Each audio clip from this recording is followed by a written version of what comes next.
Did you make the coffee yet? Suzanne Guy, how are we doing today? Doing great. Good to be back with you. Yeah, I know you're becoming kind of a regular.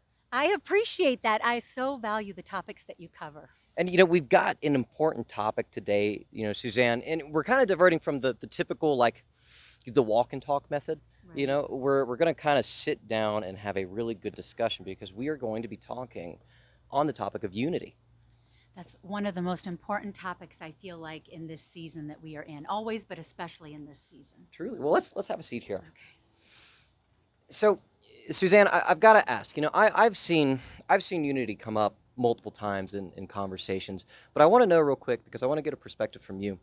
Where is it that you see unity come up in terms of conservative individuals, Republicans, et cetera?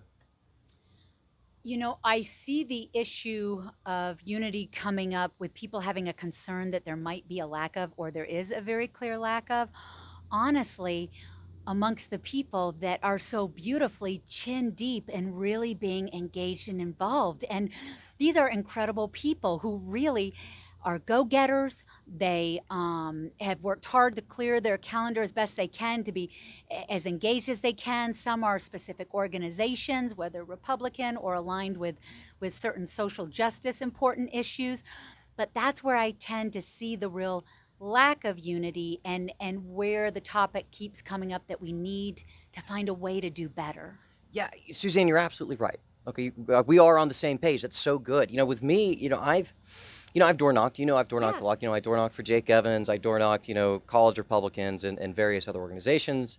And, when you talk to the average voter, you never really hear much about the unity. You typically hear like the 5 o'clock news, what's Right. going on in the 5 o'clock news, But when you talk to people that are involved, when you go to these political functions of, the typical faces that you see, most often rotating through those, this is a topic that comes up constantly. And it's got to be because we are so fine-tuned, we are so honed in on the inter-party workings that we become almost, how did I say this earlier? Hyper-focused. Hyper-focused. Yeah, Yes. we become so hyper-focused on these little issues that we have within the party. And it's not even just within the party, it's within conservative movements. Right, right. Well, I will say a few things. Well, first of all, I love that you are hearing the heart of the people.